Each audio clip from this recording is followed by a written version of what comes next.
দর্শক আসসালামু আলাইকুম। শক্তিশালী ব্রাজিল নারী দলের বিপক্ষে পাত্তা পেল না ফ্রান্স নারী দল। ৩-০ গোলের ব্যবধানে উড়িয়ে দিয়ে সবার আগে শেষ ১৬ নিশ্চিত করেছে ব্রাজিল নারী দল অনূর্ধ্ব-২০ বিশ্বকাপে। বিস্তারিত জানুন পুরো ভিডিওতে। ফিফা অনূর্ধ্ব-20 বিশ্বকাপের গ্রুপ স্টেজের দ্বিতীয় ম্যাচে বি গ্রুপ থেকে ফ্রান্সের বিপক্ষে মুখোমুখি হয় ব্রাজিল নারী দল। দুর্দান্ত এই ম্যাচে শুরু থেকেই আধিপত্য ব্রাজিল নারী দলের। একের পর এক আক্রমণে প্রতিপক্ষকে বিধ্বস্ত করে। ম্যাচের ৭তম মিনিটে ব্রাজিল স্ট্রাইকার কোহেলোর দুর্দান্ত গোলে এগিয়ে যায় ব্রাজিল। এরপর আর ব্রাজিলকে পিছনে ফিরতে হয়নি। ১৯তম মিনিটে আরও এক দুর্দান্ত গোল করে কোহেলো। ২-০ গোলের ব্যবধানে এগিয়ে থেকে অর্ধ অংশ পার করে ব্রাজিল। দ্বিতীয় অর্ধ সমান আধিপত্য ব্রাজিলের। ৭৫তম মিনিটে আরও এক দুর্দান্ত এক গোল করে ব্রাজিল।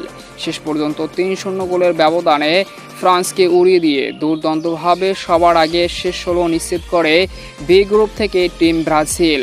তো অভিনন্দন টিম ব্রাজিলকে, শুভকামনা রইল পরবর্তী ম্যাচের জন্য।